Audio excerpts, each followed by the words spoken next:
Lindsey Graham died. Your text to me in the morning was like, you're against death. You know, you said, but you didn't finish it. To be clear, still open for it to be very sad. I don't know. This is an actual question I want to ask, and to the people hanging out with us in the private Discord group, or anyone who's watching this on YouTube later on, if you want to leave a comment. How do you handle days like this? Because I've been trying to come up with what I'm going to say when Bernie Sanders dies for a few years now. I've been thinking about it. Like, what exactly do I say on that day? It's tough. You know, I say I'm against death because I vehemently disagreed with Lindsey Graham, the things that he pursued. Obviously, he was against Trump until Trump flipped and is a neocon now, so now he's in love with him. Now he's cool, yeah. But I disagree with him on so many political fronts, and I feel like he's done a lot of damage to the Republic. And so for that... Maybe even to the world. Maybe even to the world, yes. And so for that, I'm glad he's not in politics anymore. Honestly, now my wish isn't that for someone to not be involved in politics anymore by way of death. Like, that's not your first wish. No, my first wish would be like, you know, hey, get this guy voted out, or like try to change his mind somehow. But if that fails, then it's, you know, God took him out. Yeah. I mean, how can you argue with that?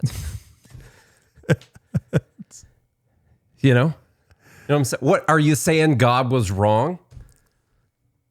Yeah. But also, what was he doing in Ukraine?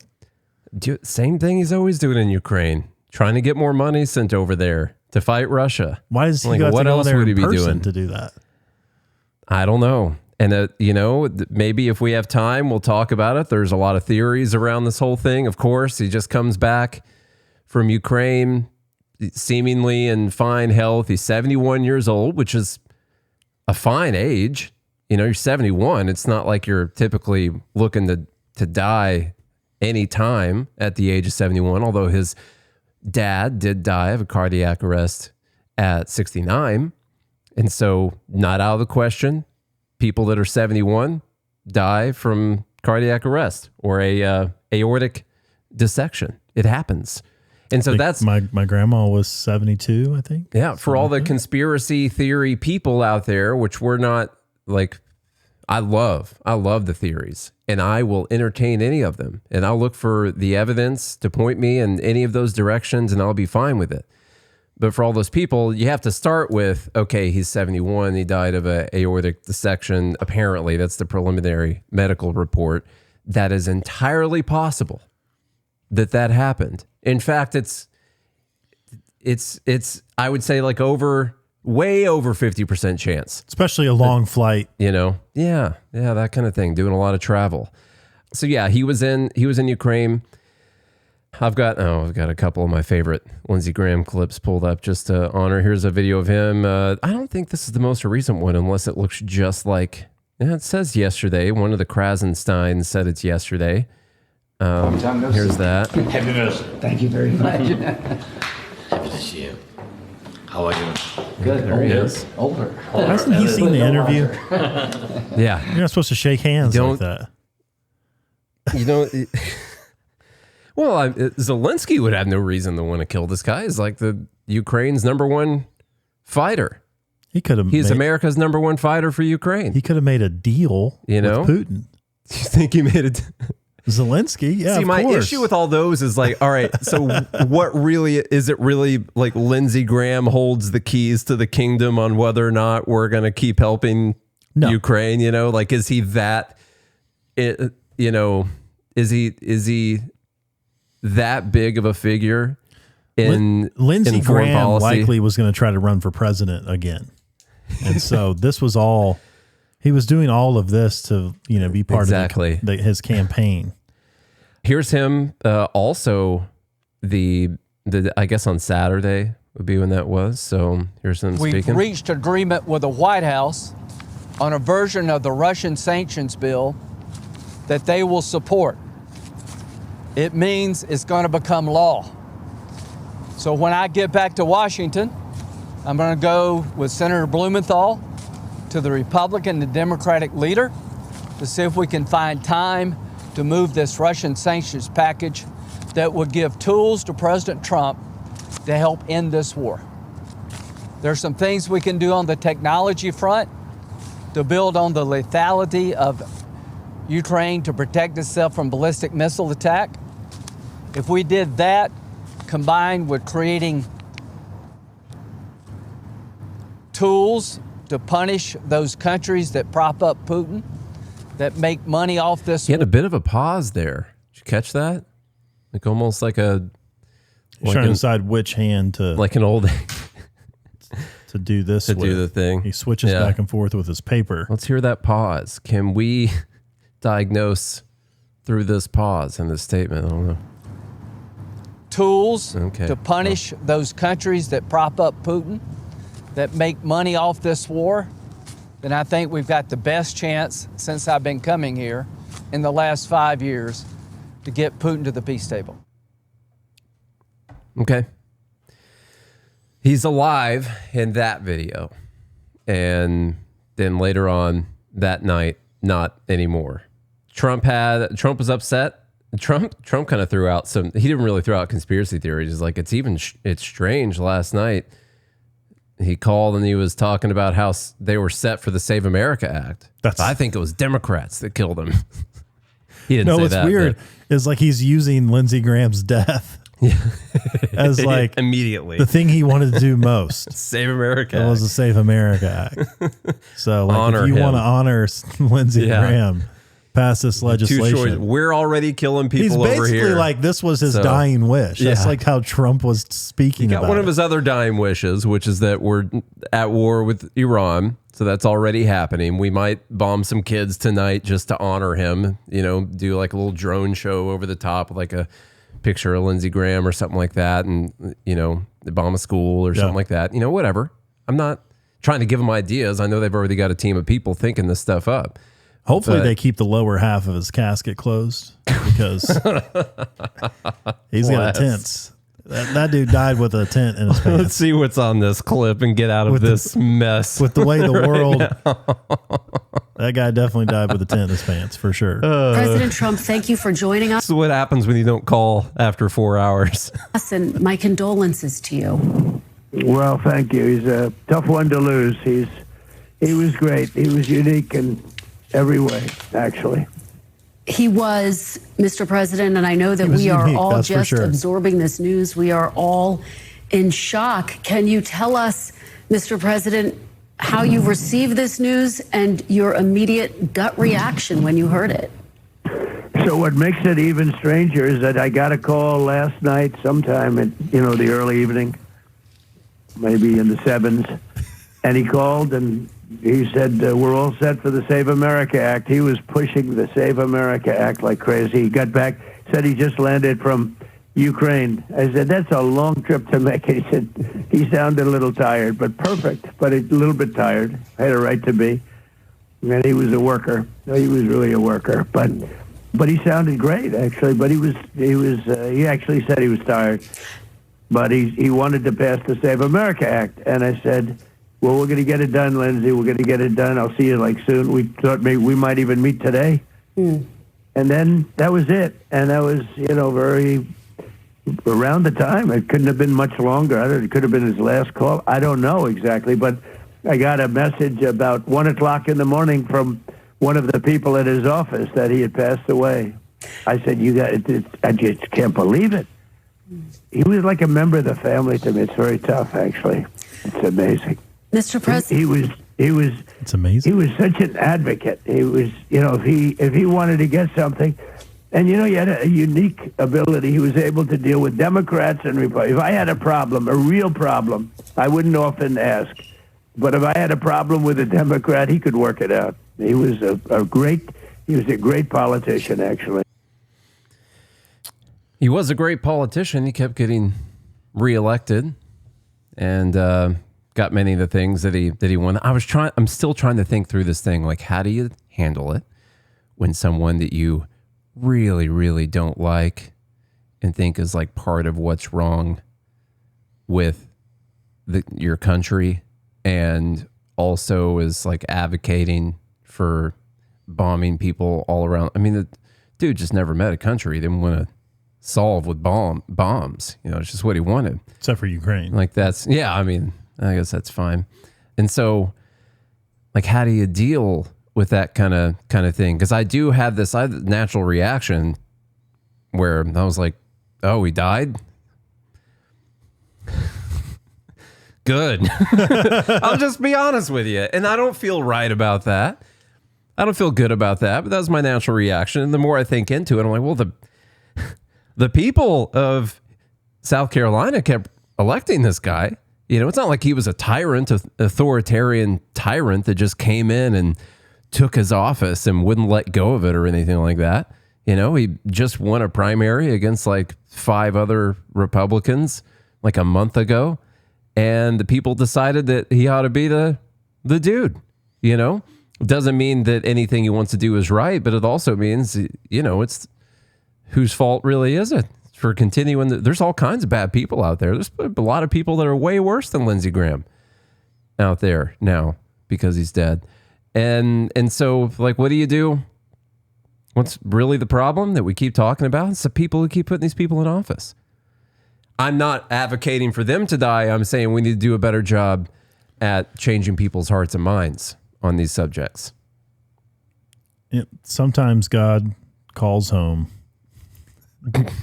his proudest saints. What do you saying he had a lot of pride? I'm in the same boat because it is difficult considering the fact that this guy probably has blood on his hands simply by being an advocate for not seeming to care about innocent life in other areas. Yeah. Well, let me ask you this, though. There's a lot of people like that, though. I mean, you know how much we advocated for the stuff that Bush was doing back in the day? You know? We didn't have blood on our hands, did we? Maybe. We might have had. Maybe. Might have had some. We didn't make it into a position of power. And so I guess that's a little different, except for we were in a position to pick the people that made it to the positions of power. And we might help pick some of those people that then had that power and then killed people with it. So you know, we're all guilty in some kind of way, you know?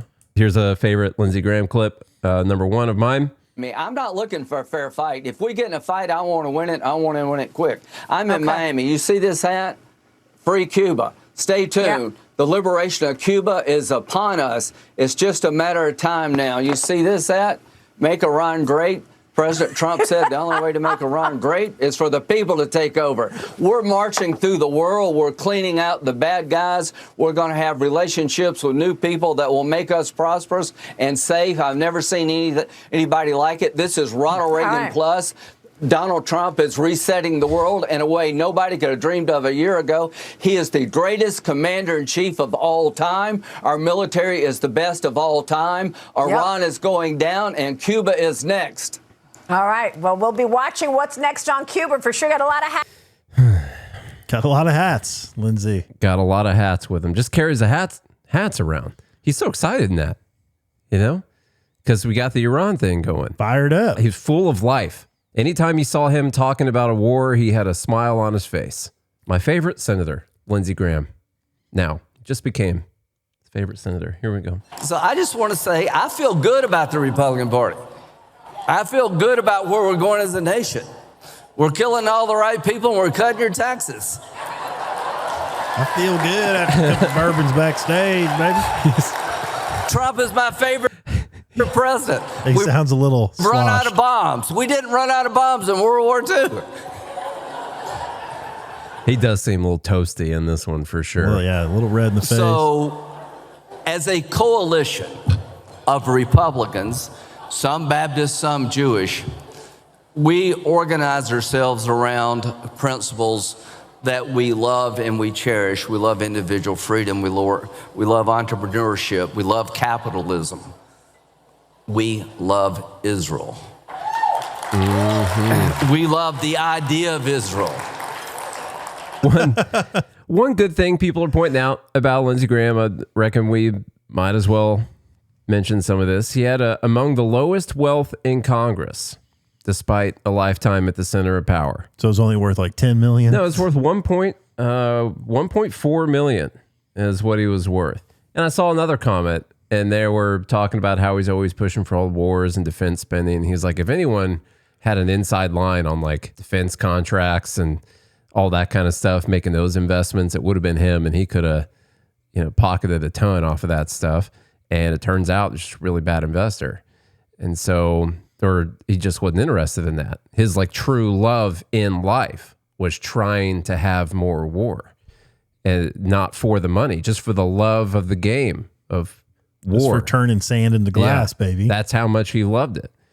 Let's see here. Yeah, nearly 1.5 million. As a point of contrast, Graham's personal wealth is a drop compared to Congress's wealthiest member, Senator James Justice, Republican from West Virginia, whose net worth is estimated at more than $664 million. In West Virginia? What does that guy do? I don't know. Let's see. Despite a 31 year in Congress that catapulted Graham to the center of power in the Senate, South Carolina native has never strayed too far from his humble roots. Seems like he grew up kind of poor. So that's fine. Grew up in a blue collar family where his parents ran a restaurant, the pool hall. So he lived in the room right behind the family business. That's fine. His parents died when he was like 21 years old. And yeah, just loved war a lot. I guess he loved, he might have loved America.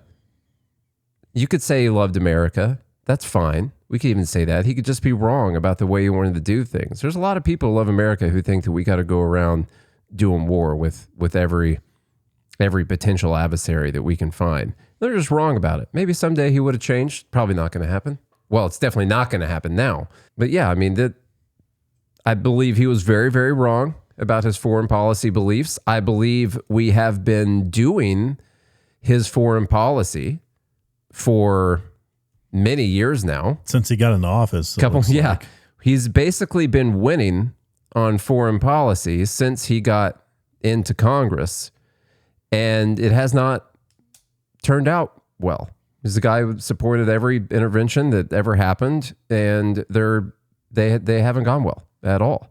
We haven't been able to beat Russia with Ukraine either. It's just been a really big money pit and a lot of dead people that have come out of that entire thing. He's been lobbying for us to go to war with Iran for a long time. That's not going very well at the moment. And, we got all the other places that we bombed that he was also totally fine with bombing. And so he won on his foreign policy as far as getting us to do those things. They just have not turned out well. And in his view, we didn't do enough. Of course.